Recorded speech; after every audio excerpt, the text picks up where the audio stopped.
High viewers welcome to our channel.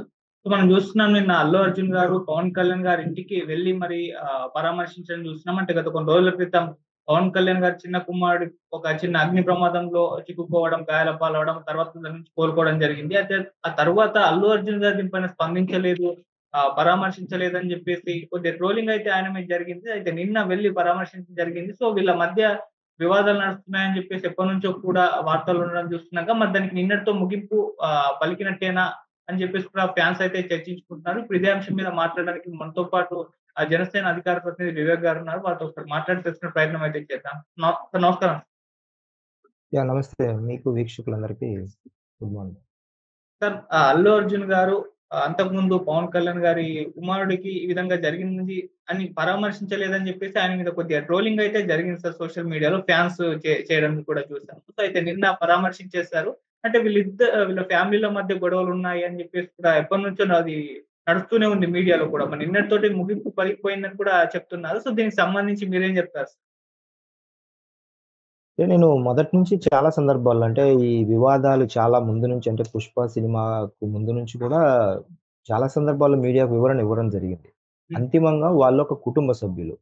ప్రతి ఇంట్లో ఉన్నట్టే ఒకవేళ ఉంటే ఏదైతే బయట ఎక్స్‌పోజ్ చేస్తున్నారో లేకపోతే సోషల్ మీడియాలో కావచ్చు, ఇంకొకరు కావచ్చు, వాళ్ళ మధ్య ఏదో ఉందనే విభేదాలున్నాయని ఎక్స్‌పోజ్ చేస్తున్న వాళ్ళందరికీ చాలా సార్లు చెప్పాను. మీరనుకుంటున్నట్టు, మీరు భ్రమిస్తున్నట్టు, మీరు ఊహించుకుంటున్నట్టు అక్కడ ఏమీ లేదు. ఒకవేళ ఉందని మీరనుకున్నా కూడా అవి ప్రతి ఇంట్లో ఉండేటివే. అంతిమంగా వాళ్ళొక కుటుంబ సభ్యులు. అంతిమంగా 'మెగాస్టార్' అనే ఆయన నీడలో ఎదిగిన మొక్కలు అవన్నీ. ఆ మొక్కలన్నీ వృక్షాలు కావచ్చు, లేకపోతే పెద్ద చెట్లు అవినా గూడా దానికన్నిటికి కారణం కూడా 'మెగాస్టార్.' ఆయన చెప్పినట్టే ఆ కుటుంబం మొత్తం అందరూ కూడా వింటారు. అంతిమంగా ఆయన నిర్ణయమే ఫైనల్ అవుతుంది. సో, ఆయన అంత స్థాయిలో ఉన్న వ్యక్తి తగ్గట్టుగానే కుటుంబమంతా వింటుంది. రెండో పాయింటొచ్చేసి ఎక్కడైతే ఈ వివాదాల చుట్టూ ప్రతి సందర్భంలో వాళ్ళకు వాళ్ళు నిరూపించుకోక్కర్లేదు. మేము కలిసున్నామని, లేతే మేము బాగున్నామని, మా మధ్య ఎలాంటి విభేదాలు లేవని వాళ్ళు నిరూపించుకోక్కర్లేదు. సో, అది వాళ్ళ కుటుంబ అంతర్గత విషయాలు. ఇప్పుడు ఎవరికన్నా ఏదన్నా మొన్న ఆహ్, ఈ కళ్యాణ్ గారి చిన్న కుమారుడికి జరిగిన ఈ ఘటన పట్ల ఎంతమంది ఎలా స్పందించారు పార్టీలకు అతీతంగా? ఎందుకు? అదొక హ్యూమన్ యాంగిల్. ఈవెన్ వైసీపీ అధినేతగా ఉన్న ఆయన కూడా ట్వీట్ చేస్తే మనం దాని గురించి కూడా చర్చించుకున్నాం. అదొక హ్యూమన్ యాంగిల్‌లో చూడాలి. మానవతా కోణం అనేది ప్రతి మనిషిలో ఒక మానవతా కోణం అనేది ఉండాలి, ఉండి తీరుతుంది. అక్కడ లేని వాళ్ళని మృగాలంటాం. అది వేరే విషయం. సో, ఒక ఇబ్బంది, బాధ ఉన్నప్పుడు ఏ మనిషి అయినా పార్టీలకు అతీతంగా లేతే కుల మతాలకు అతీతంగా మేమున్నాము, ధైర్యంగా ఉండండి. ఏమీ కాదు. ఈ సందర్భంలో మేమంతా మీకు తోడుగా ఉన్నాము అనే ఒక సందేశాన్ని ఇవ్వడం అనేది కనీస మానవత్వం. ఆ కోణంలోనే మొన్న కళ్యాణ్ గారి చిన్న కుమారుడి ఘటన పట్ల అందరూ స్పందించారు. దేశం యావత్తు, ప్రపంచవ్యాప్తంగా ఉన్న తెలుగు వాళ్ళు అందరూ స్పందించారు. దానికి అనుగుణంగానే కళ్యాణ్ గారు గూడా స్పందించారు. అందరి పేరు పేరున థాంక్స్ చెప్పారు. సో, ఇక ఒక సొంత కుటుంబ సభ్యులుగా ఉన్న వ్యక్తులు అబ్బాయికి బాగోలేకపోతే వెళ్లి ఎందుకు పరామర్శించరు? అక్కడ మనము ఎవరైతే సోషల్ మీడియాలో పోస్ట్‌లు చేసుకొని సంతోషపడుతున్న ఈ సో కాల్డ్ ఒక సైకిక్ డిజార్డర్ పీపుల్ అంతా వాళ్ళ మధ్య ఏదో ఉంది, లేతే ఏదో జరుగుతోంది, లేతే వాళ్ళకు పడట్లేదు, లేకపోతే వీళ్ళెక్కువ, వాళ్ళు తక్కువ. ఇవన్నీ వాళ్ళ ఆనందాన్ని అంటే వాళ్ళ సైకిక్ ఆనందాన్ని చూపించడం కోసం అలా చేస్తున్నారు తప్ప, అంతిమంగా వాళ్ళంతా ఒక కుటుంబ సభ్యులు. కష్టానికి, సుఖానికి లేకపోతే ఏదన్నా పొరపొచ్చాలున్నాయని మీరు అనుకుంటున్నా గూడా అవన్నీ ఏదో ఒక సందర్భంలో పటాపంచలవుతాయి. సో, వాళ్ళ ఇండివిడ్యువాలిటీని వాళ్ళకొదిలేయండి. వాళ్ళ గురించి మీరెందుకు ఇక్కడొచ్చి జబ్బలు చరుచుకోవడమో, కొట్టుకోవడమో చేస్తూ మీ మానసిక సంతృప్తికి లేకపోతే మీ మానసిక ఇబ్బందిగా ఉన్న మీ మీ పరిస్థితిని వాళ్ళ మీద రుద్దడం ఎందుకు? మీకేదన్నా మానసికంగా ప్రాబ్లమ్ ఉంటే హాస్పిటల్‌కెళ్ళాలి గానీ, వాళ్ళ మీద పడితే ఏమొస్తుంది? సో, వాళ్ళందరికీ నేను చెప్పేదొకటే. మీరీ సైకిక్ ఆనందాలన్నీ వదిలేసి, మంచి విషయాల మీద, దేశానికి, సమాజానికి ఉపయోగపడే విషయాల మీద దృష్టి పెట్టి, ఇంకా చాలా సమస్యలు సోషల్ మీడియా అనుకుంటే ఎన్నో అద్భుతాలు చేయొచ్చు.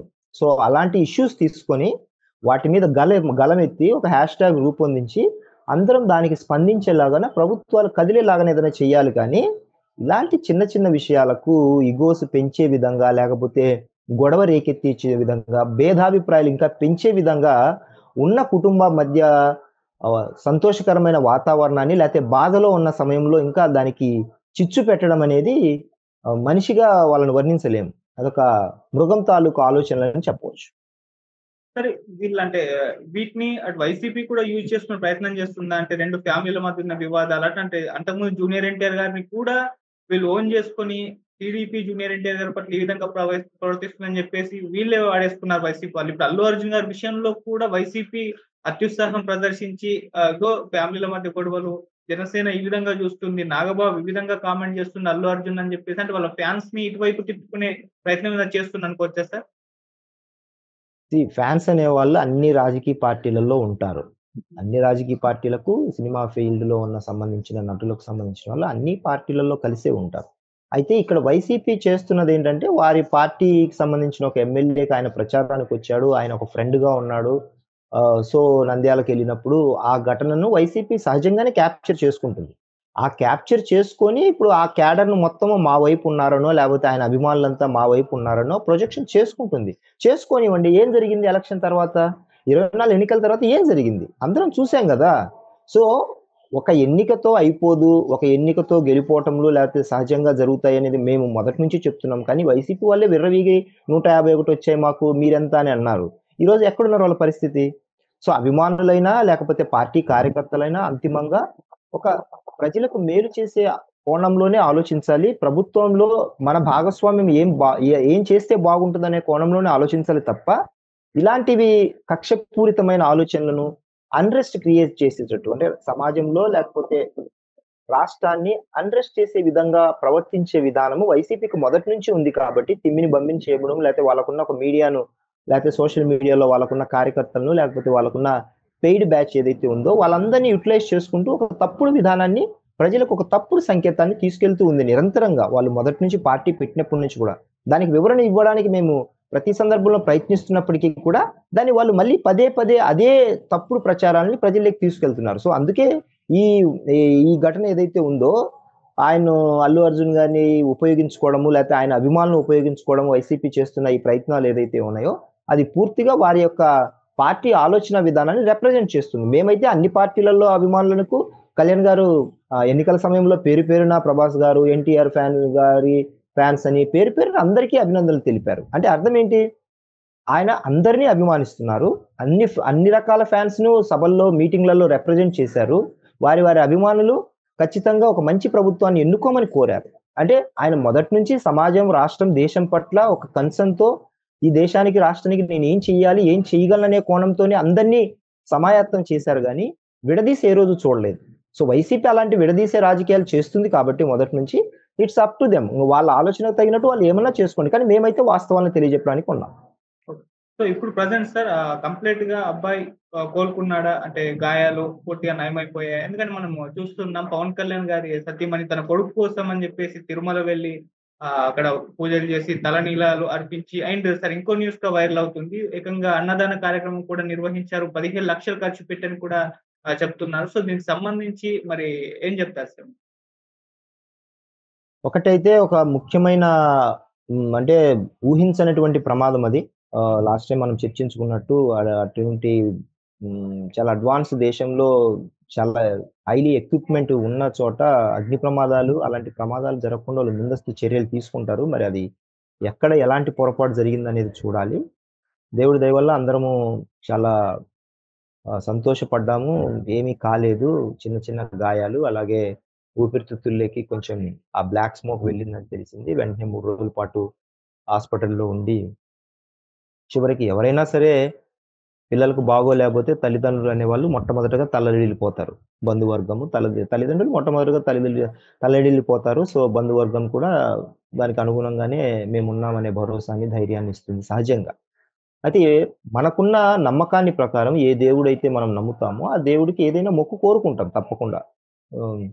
మా అబ్బాయికి బాగైతే వస్తాననో, లేకపోతే చారిటీ చేస్తాననో రకరకాల ఆలోచనలతో. ముఖ్యంగా మనకున్న ఆలోచనలకు తగినట్టు ముఖ్యంగా దేవుడిని నమ్ముకున్న వాళ్ళం కాబట్టి, దేవుడిని ఆలోచనలకు తగినట్టు కొండకొస్తామనో, లేకపోతే తలనీలాలిస్తామనో, లేకపోతే ఒక చారిటీ ప్రజలకు ఇంత సేవా కోణంలో మేమింత చేస్తామనో, అన్నదానమో సో, ఏదైనా వేరియస్ యాస్పెక్ట్స్ ఏదైనా అది అంతిమంగా ప్రజలకు లేకపోతే భక్తులకు ఉపయోగపడే ఒక కార్యక్రమాన్ని వారు ఎంచుకోవడం జరిగింది. తల్లిగా ఆమెకున్న ఆ హక్కు అది.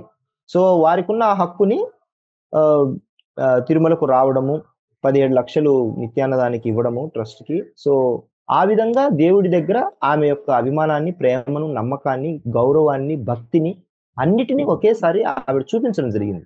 దాన్ని మనం ఆహ్వానించాలి. ఒక విదేశీయురాలయ్యుండి, అన్యమతంలో ఉండి, ఈ దేశ సంస్కృతి, సాంప్రదాయాలను గౌరవిస్తూ, డిక్లరేషన్ ఇస్తూ తిరుమల లాంటి ఒక పవిత్రమైన చోటుకొచ్చి ఎంతోమంది మనోభావాలు, కోట్ల మంది మనోభావాలకు సంబంధించిన ప్రతి అంశంలో ఎంతో నియమ నిష్టలతో పాటించి ఈరోజు ఎంతో మందికి రోల్ మోడల్‌గా నిలిచారు. సో, ఆ కోణంలో తల్లిగా, ఒక భార్యగా, అలాగే ఈ దేశ పౌరురాలిగా ఆమె అన్ని రకాలైన పాత్రలను సమిష్టిగా పోషించింది. సో, సమర్థవంతంగా పోషించారు. అలాగే ఎంతోమంది కుల, మత, ప్రాంతాలకు అతీతంగా ఎంతో లక్షల కోట్ల మంది అభిమానాన్ని కూడా ఈరోజు వారు పొందగలిగారు. అభినందన వెల్లువ నిజంగా చాలా యునానిమస్‌గా వచ్చింది. రాష్ట్రం, దేశం అన్నీ ఎల్లలు లేకోకుండా ఇంత పద్ధతిగా, అంత సింప్లిసిటీగా అందరితో కలిసి మామూలుగా భక్తులకిచ్చే మామూలు గ్లాస్ నీళ్లు తీసుకొని, గ్లాస్‌లో నీళ్లు తీసుకొని అందరూ సహపంక్తి భోజనాల్లో కూర్చొని తాగడము. వారి సింప్లిసిటీని దేవుని పట్ల అంటే ప్రతి ఒక్కరు దేవుని దగ్గర ఎవరైనా చాలా సింప్లిసిటీగానే ఉంటారు. ఉండాలని కోరుకుంటాం. కానీ కొందరు తమ యొక్క అధికార దర్పాన్ని చూపిస్తూ ఉంటారు. ఆవిడ చూపించాల్సిన అవసరం లేనప్పటికీ, లేకపోతే ఉన్నప్పటికీ కూడా అలాంటివి ఏమీ లేకుండా సామాన్య భక్తుల్లాగానే వారు ప్రవర్తించిన తీరు అందరూ భక్తులందరినీ, హిందువులని, హిందువేతరులని కూడా చాలా చాలా